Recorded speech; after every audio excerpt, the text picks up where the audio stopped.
Welcome back students. हम लोग जो है एनसीईआरटी रीड अलोंग एक्सरसाइज में मैकेनिक्स ऑफ सॉलिड्स इस चैप्टर को पढ़ रहे थे। बुक 2 का पहला चैप्टर ये है और इस चैप्टर नंबर 9 में हमने सबसे पहले बच्चों समझा इलास्टिसिटी एंड प्लास्टिसिटी। ये दो प्रॉपर्टीज हैं, बहुत ही इंपॉर्टेंट प्रॉपर्टीज मटेरियल की। क्यों जानना चाहिए इनके बारे में? क्योंकि जिस भी सब्सटेंस को हम यूज कर रहे हैं डे टू डे लाइफ में, जितने भी मटेरियल हम डिफरेंट एप्लीकेशंस में यूज कर रहे हैं, तो अब मान लो ब्रिजेस बनाने हैं आपको, या इवन आपको एक पंखा लटकाना है, सीलिंग फैन लटकाना है, या आपको कपड़े सुखाने के लिए डोरी बांधनी है, आपको कोई मॉडल बनाना है, प्रोजेक्ट बनाना है, सो हमें उस मटेरियल की वर्केबिलिटी का आइडिया होना चाहिए कि उसका बिहेवियर कैसा होगा, किस सिचुएशन में आपको पैकिंग करनी है, सामान को पैक करके रखना है, भेजना है। यानी डिफरेंट डिफरेंट नीड के हिसाब से हम डिफरेंट सब्सटेंस चूज करते हैं। आपको स्टूडियो बनाना है, साउंड प्रूफिंग करनी है, so we should know, we must know about different properties of material, और वही हम उसका बेसिक जो है वो सीख रहे हैं इस चैप्टर में। तो प्लास्टिसिटी, इलास्टिसिटी मटेरियल की बहुत ही इंपॉर्टेंट प्रॉपर्टीज हैं। फिर हमने सीखा 3 टाइप्स ऑफ स्ट्रेसेस के बारे में। लॉन्गिट्यूडनल स्ट्रेस जो अलोंग द लेंथ काम करता है, मान लीजिए मैं इस डायरेक्शन को मान लेता हूं, ये है लॉन्गिट्यूडनल डायरेक्शन, ऐसे कोई जा रहा है, so this is along the length, so this is longitudinal direction। तो इसके परपेंडिकुलर ये डायरेक्शन है, ये डायरेक्शन है, जिसमें से एक को अगर ट्रांसवर्स बोलेंगे तो दूसरी को हम बोलेंगे लेटरल। तो हमने लॉन्गिट्यूडनल स्ट्रेस जो कि दो तरह का हो सकता है, टेंसाइल खींचने में, या कंप्रेसिव कंप्रेशन में, या फिर दूसरी तरह का स्ट्रेस हमने सीखा जो था शियर स्ट्रेस। शियर स्ट्रेस में क्या होता है, तो टेंजेंशियल फोर्स लगाते हैं, फोर्स लगाते हैं टेंजेंशियल, तो ऑब्जेक्ट जो है अपना शेप चेंज कर लेता है, तो टेंजेंशियल स्ट्रेस। और फिर हमने देखा नॉर्मल स्ट्रेस, जैसे किसी बॉल को अगर किसी पानी की टंकी में अंदर ले जाए तो बॉल पर चारों तरफ से नॉर्मल या बोले हाइड्रोलिक फोर्स लगेगा। उस फोर्स को कैलकुलेट करें per unit area of cross section तो बोलेंगे हाइड्रोलिक स्ट्रेस, ये नॉर्मल स्ट्रेस। और उसकी वजह से बॉल जो कंप्रेस हो जाएगी, उसके वॉल्यूम में चेंज आएगा, उसको बोलेंगे वॉल्यूम स्ट्रेन या वॉल्यूमेट्रिक स्ट्रेन। तो हर स्ट्रेस के कोरस्पॉन्डिंग जो डायमेंशन में चेंज आता है ऑब्जेक्ट की, उसको हम स्ट्रेन नाम देते हैं। तो स्ट्रेस हमने पढ़ा 3 तरह का, फिर 3 तरह की स्ट्रेन पढ़ी, और अब इस आज के लेक्चर में मैं डिस्कस करने जा रहा हूं मॉडुली। मॉडुलस का प्लूरल मॉडुली। तो डिफरेंट टाइप की मॉडुलस ऑफ इलास्टिसिटी, 3 टाइप्स की मॉडुलस ऑफ इलास्टिसिटी होती है बच्चों। और साथ ही साथ हम एक रेशो भी डिफाइन करते हैं जो कि 2 तरह की स्ट्रेस का रेशो होता है। लेटरल स्ट्रेस, लेटरल डायरेक्शन, जैसे तार है, ऊपर छत से आपने लटका रखा है, तार पर आपने वेट लटकाया, अब वेट जैसे जैसे बढ़ाते जा रहे हैं, बढ़ाते जा रहे हैं, तार जो है इलोंगेट होता जा रहा है, इलोंगेट होता जा रहा है। तो इस डायरेक्शन में तो उसकी लेंथ बढ़ रही है, पर इस डायरेक्शन में उसका डायमीटर कम हो रहा है, तो इस डायरेक्शन में भी स्ट्रेन है और इस डायरेक्शन में भी स्ट्रेन है। ये है longitudinal strain along the length, और ये है लेटरल स्ट्रेन। और अगर दोनों का रेशियो हम लेते हैं लेटरल टू लॉन्गिट्यूडनल एग्जैक्टली, तो उसको हम बोलते हैं बच्चों पॉइजन्स रेशियो। उसके लिए भी सिंबल हम सिग्मा यूज करते हैं। तो पॉइजन्स रेशियो, उसके बारे में तो 3 तरह के कांस्टेंट और पॉइजन्स रेशियो, दिस मच हम पढ़ने वाले हैं आज के लेक्चर में। So let's start NCERT read along exercise. Welcome back students. हम लोग जो है एनसीईआरटी रीड अलोंग एक्सरसाइज में mechanical properties of solids class 11th की एनसीईआरटी के पार्ट 2 से पढ़ रहे थे। So let's complete elastic moduli. तो ये आर्टिकल है 9.6 elastic moduli. The proportional region within the elastic limit of the stress strain curve. तो आपको क्लियर होना चाहिए प्रोपोर्शनल रीजन और elastic limit, they are different.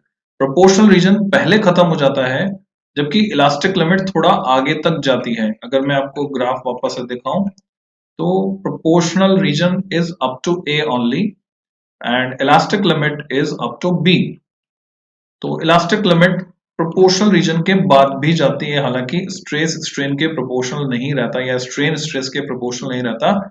फिर भी अगर स्ट्रेस को हटा दिया जाए तो आर्टिकल अपना original shape and size regain कर लेता है। So is of great importance for structural and manufacturing engineering designs. The ratio of stress and strain, called modulus of elasticity, is found to be a characteristic of the material. Material की characteristic उसको माना गया है. जैसे कोई substance है, young modulus इसमें दिया है, yield strength की डिटेल्स दी हैं कि यंग मॉडुलस कितनी होगी, अल्टीमेट स्ट्रेंथ कितनी होगी, एस यू से जैसे जैसे ग्राफ में दिखाया गया था, यील्ड स्ट्रेंथ कितनी होगी. अल्टीमेट स्ट्रेंथ वो होती है जिसके बाद मटेरियल ब्रेक हो जाता है ना, फ्रैक्चर होगा उसमें या रप्चर होगा. यील्ड स्ट्रेंथ जिसके बाद उसमें प्लास्टिक फ्लो मिलने लगेगा. और Young's modulus stress to strain ratio और डेंसिटी का इसके साथ क्या रिलेशन है हम देख सकते हैं. जैसे एल्यूमिनियम की डेंसिटी जो है कॉपर से काफी कम है, आप देख रहे हैं, तो we can link. So here Young's modulus article 9.6.1. Experimental observations show that for a given material, the magnitude of the strain produced is same whether the stress is tensile or compressive. इससे कोई फर्क नहीं पड़ता, खींच रहे हैं आप या दबा रहे हैं उसको, strain same develop होगा. The ratio of tensile or compressive stress sigma to the longitudinal strain epsilon is defined as Young's modulus. उसको हम कैपिटल Y से दिखाते हैं. दूसरा सिंबल कैपिटल ई भी है बच्चों, उसे भी दिखाया जाता है. From equation 9.1 and 9.2 we have, अब यहाँ पर कुछ मिसिंग है डेटा, तो मैं ड्रॉ कर देता हूँ, मैं बना देता हूँ पैरेलल में. तो y जो है हमने लिखा, it is stress upon strain sigma upon epsilon. कौन सा वाला? लॉन्गिट्यूडनल. तो अब लॉन्गिट्यूडनल स्ट्रेस क्या होता है, रेफरेंस साइड में हम लिख सकते हैं, फिर उसको यहाँ पुट कर देंगे. लॉन्गिट्यूडनल स्ट्रेस होता है force upon area, F upon A. And what is longitudinal strain? ये होता है change in length upon original length. Original length को हम कैपिटल L से दिखा सकते हैं. चेंज इन लेंथ को यहाँ एनसीईआरटी में डेल्टा कैपिटल L से दिखाया, तो मैं भी डेल्टा कैपिटल L से दिखा देता हूँ. ठीक है, डेल्टा कैपिटल L. तो जैसे मैं वैल्यूज यहाँ पे रखता हूं, ऊपर आ गया मेरे पास F अपॉन ए, सेम जो हम यहाँ पे लिख रहे हैं वही यहाँ पर है, ये F upon A divided by delta L by L, और ये L ऊपर चले जाएगा तो F into L upon A into delta L. So यहां से आप मैच करा सकते हैं. ये एक्सप्रेशन हमें मिल गया y के लिए, FL upon A delta L. Since strain is a dimensionless quantity, क्योंकि ऊपर भी लेंथ नीचे भी लेंथ, यानी यूनिट डिफॉर्मेशन को कहते हैं बेसिकली स्ट्रेन. स्ट्रेन की सिंपल सी डेफिनेशन है, दो वर्ड की, यूनिट डिफॉर्मेशन. अब चाहे वो वॉल्यूम हो, चाहे शेयर हो, या फिर लॉन्गिट्यूडनल हो. The unit of Young's modulus is the same, क्योंकि नीचे जो स्ट्रेन आ रहा है वो यूनिटलेस डायमेंशनलेस है, इसलिए जो स्ट्रेस की यूनिट है न्यूटन पर मीटर या पास्कल, वही यंग्स मॉडुलस की यूनिट भी बन गई. Table 9.1 gives the values of Young's modeling and yield strength of some materials. From the data given in table 9.1, it is noticed that for metals, Young's moduli are large. Therefore, these materials require large force to produce small change in length. इसका यही मतलब है. तो young modulus ज्यादा होने का मतलब क्या है?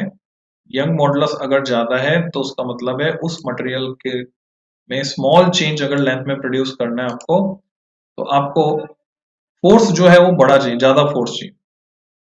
To increase the length of a thin steel wire of 0.1 centimeter square cross sectional area by 0.1%, force of 2000 Newton is required. ये आप उसके बेसिस पे कैलकुलेट कर सकते हैं. जैसे 2 into 10 power 11 न्यूटन पर मीटर स्क्वायर ये वैल्यू होती है लगभग किसकी? यंग्स मॉडुलस की. के लिए? स्टील के लिए. यहाँ 200 लिखा है ना, 200 into 10 power 9 यानी गीगा पास्कल में दिया हुआ है ना, 10.9 न्यूटन पर मीटर स्क्वायर को हम क्या लिख सकते हैं? Capital G capital P small है, गीगा पास्कल. तो 9 यहाँ पर है, 2 पावर यहाँ पर है, तो 11 हो गई, 2 into 10 power 11 न्यूटन पर metre square. The force required to produce the same strain in aluminium, brass and copper wires having the same cross sectional area are 690 Newton 900 Newton and 1100 Newton. तो यहां से हमें आइडिया लगता है कौन ज्यादा elastic है, कौन कम इलास्टिक है। तो स्टील सबसे ज्यादा इलास्टिक है, और यहाँ पे अगर सीक्वेंस में चले तो एल्यूमिनियम में सबसे कम फोर्स लगाना पड़ रहा है, 690 न्यूटन ओनली।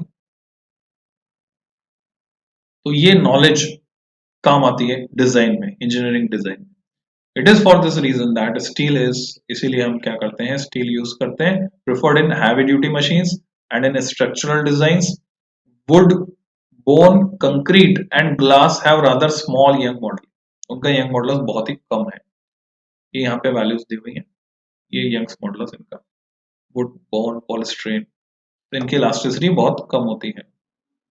एग्जाम्पल 9.1 देखते हैं बच्चों, कैसे इस नॉलेज को हम यूज कर रहे हैं। Structural steel rod has a radius 10 millimetre and length of 1 metre. Capital L है हमारे पास, उसकी रेडियस है, इससे हम इसका एरिया ऑफ क्रॉस सेक्शन निकाल सकते हैं। ए 100 किलो न्यूटन, छोटा के यहाँ पे स्टैंड कर रहे हैं किसके लिए, किलो।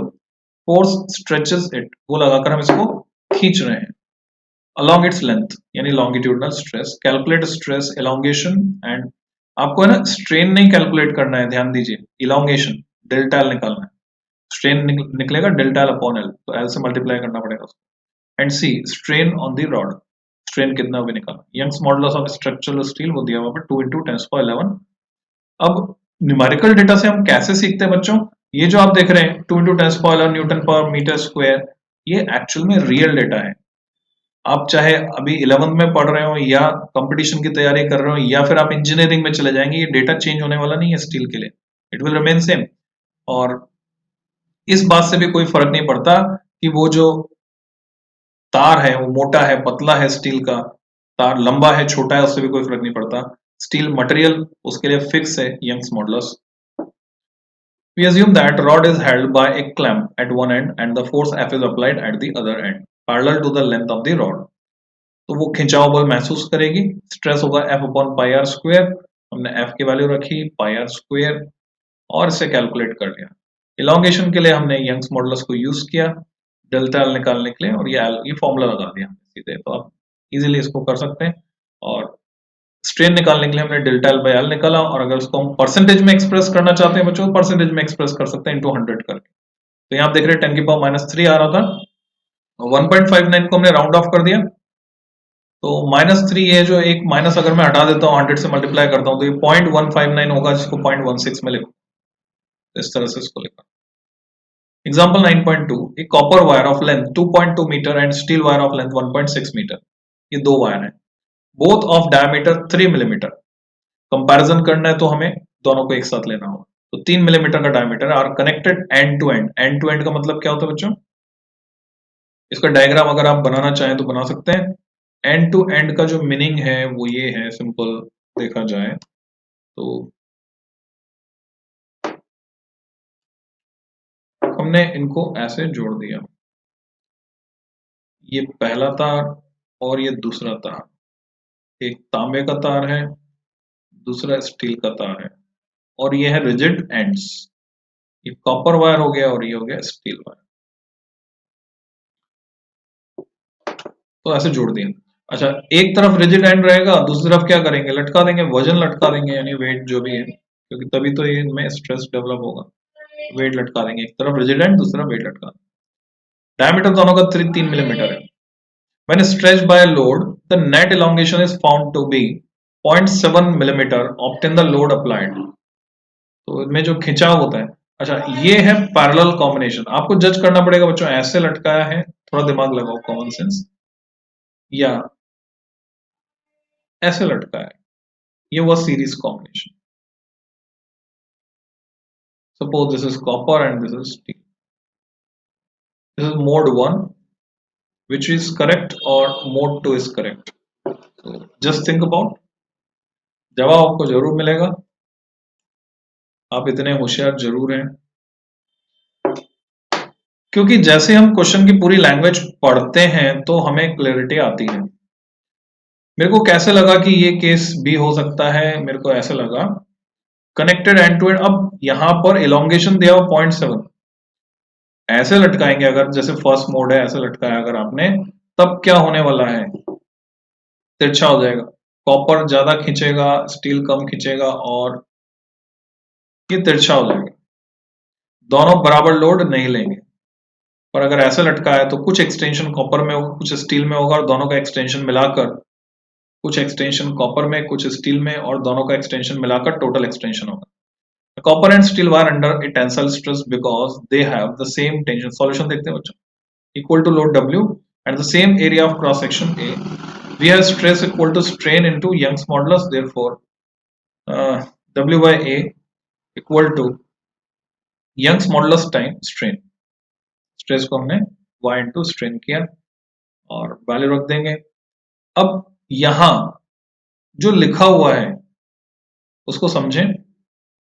स्ट्रेस दोनों पर सेम लगाया हमने, स्ट्रेन दोनों में अलग अलग प्रोड्यूस होगा उनकी यंग्स मॉडुलस के हिसाब से। तो सीरीज में क्या होता है, फोर्स सेम लगता है, same exercise work energy power में हमने की थी स्प्रिंग्स के केस में, अगर आपको याद आ रहा हो। स्प्रिंग इक्विवेलेंट स्प्रिंग कांस्टेंट जब निकालना होता है तो K1 K2, यहाँ डिस्प्लेसमेंट दोनों स्प्रिंग में अलग अलग होगा, जबकि फोर्स दोनों स्प्रिंग पर सेम लगेगा। टोटल स्ट्रेच जो है y1 plus y2 equal to y हो जाता है, तो वहां से हम स्प्रिंग कांस्टेंट में रिलेशन डिराइव करके निकालते हैं। तो यहां पर आप देख रहे हैं स्ट्रेस दोनों के लिए सेम है W by A। अब जिसका यंग मॉडुलस कम होगा उसमें डेल्टा एल ज्यादा हो जाएगा, क्योंकि लेंथ भी दोनों की सेम ली हमने 1.6 मीटर, नहीं लेंथ अलग अलग है। ओके, कॉपर वायर की लेंथ 2.2 है और स्टील वायर की लेंथ 1.6 है, और लेंथ अलग अलग होने से ही हमको यहाँ पता चल गया था कि ये केस पॉसिबल नहीं हो सकता, यही वाला केस है, यानी सीरीज में जुड़े हुए। So let's see the solution.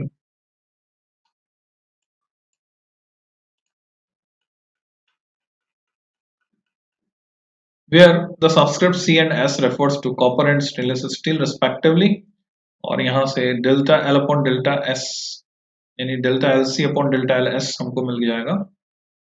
Values हमें पता है, सारी वैल्यूज हमने रखी। तो जो एक्सटेंशन का रेशियो है वो हमको मिला 2.5, यानी कॉपर में जो एक्सटेंशन हो रहा है स्टील के एक्सटेंशन का 2.5 गुना है। अब टोटल एलोंगेशन हमको पता है 7 × 10⁻⁴ है, तो इन दोनों का सम भी हमारे पास है और इन दोनों का रेशियो भी हमारे पास है। अब तो आगे मैथमेटिक्स का क्वेश्चन बन गया बच्चों ये, तो आप सॉल्व कर सकते हैं। किसी एक से वैल्यू उठाकर दूसरे में रख दीजिए इक्वेशन में and you will get both the elongations. Solving the above equations, delta LC हमें कॉपर के लिए मिलता है 5 × 10⁻⁴ मीटर और स्टील के लिए मिलता है 2 × 10⁻⁴ मीटर। तो जो W है वो कितना हो जाएगा यहाँ से हम कैलकुलेट कर सकते हैं फॉर्मूले को मॉडिफाई करके। तो ये वेट W कैलकुलेट होकर आता है, यानी W हमें नहीं पता था तब भी हमने इलांगेशन निकाले और फिर फाइनली W पता किया, जैसे कि क्वेश्चन में लिखा था। Then stress on the rod is given by, stress को किससे दिखाया गया है, व्हाट इज W हियर, नहीं ये है क्वेश्चन। पूछा गया when stretched by load the net elongation obtain the load applied, load पता करना था, weight, weight is W। Next question पे चलते बच्चों, example 9.3 in a human pyramid. ये आपने देखा है डे टू डे लाइफ में, कहीं ना कहीं आपने देखा होगा जब वो मटकी फोड़ प्रतियोगिता होती है, जन्माष्टमी पे होती है, ये जिम्नास्टिक का कर्तव्य है, तो मिलता जुलता है। तो इसका आपको थोड़ा,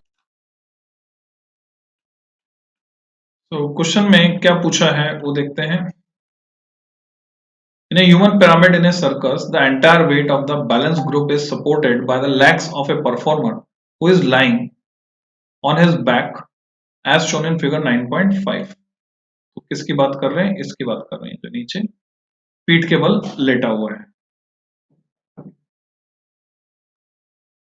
The combined mass of all the persons performing the act and the tables, plaques, etc.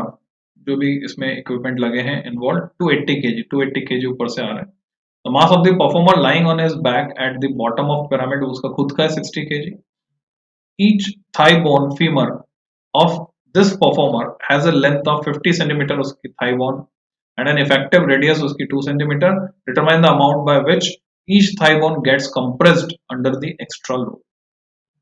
Okay, तो थाई बोन जो है वो कितना कंप्रेस होगी because of this extra load, we have to find it. तो बच्चों स्ट्रेन निकालना है इसमें, delta L So you can do it.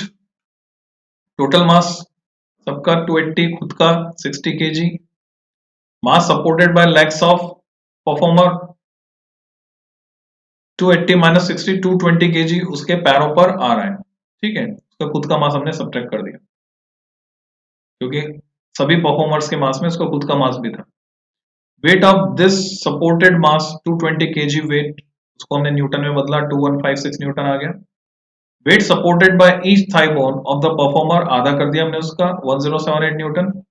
Table 9.8 से हमने बोन के लिए यंग्स मॉडुलस निकाल ली. टेबल अभी जो देखी थी आपने, टेबल 9.1 से आप यंग्स मॉडुलस बोन के लिए कैलकुलेट कर सकते हैं, वो यहाँ पे आ गई value. Length of each thigh bone capital L हमारे पास है, वाई है, अब डेल्टा एल निकालना है. रेडियस है हमारे पास, फोर्स हमारे पास है.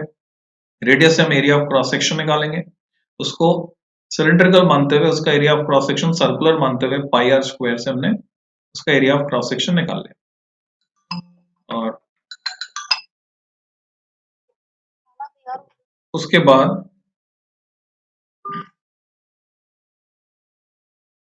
डेल्टा एल जब हम कैलकुलेट करते हैं, it is very very small, 4.55 into 10⁻³ centimetre. This is very small change. The fractional decrease in thigh bone is delta L by L. Fractional decrease अगर निकालते हैं तो 0.0091% आता है,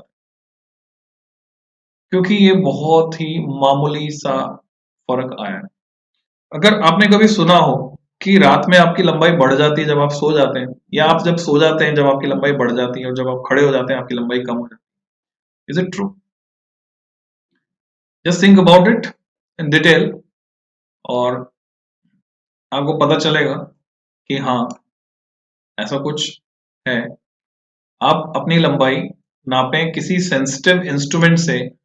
जब आप खड़े हैं, जनरली खड़े तो तभी नापते हैं, तो हमारा जो बॉडी वेट है वो काम करता है, और उसके वेट की वजह से हमारी लंबाई थोड़ी सी, अब बहुत ज्यादा फर्क नहीं पड़ेगा, यहाँ हमने देखा थोड़ी सी कम हो जाती है, और जब हम लेट जाते हैं तो हमारी लंबाई थोड़ी सी बढ़ जाती है. तो बच्चों, इस वीडियो में इतना ही. नेक्स्ट फिर आगे कंप्लीट करेंगे कैसे डिटरमाइन करते हैं Young's modulus of material of wire. Important practical बनता है, जेई एडवांस में भी ये प्रैक्टिकल है बच्चों. सर्ड एपरेटस से Young's modulus of elasticity determine करना. मेरे चैनल पे है प्रैक्टिकल का डिस्क्रिप्शन पूरा, वो वीडियो आप देख सकते हैं, और यहाँ पर हम थ्योरी में इसको अच्छे से पढ़ेंगे. Till then, happy learning.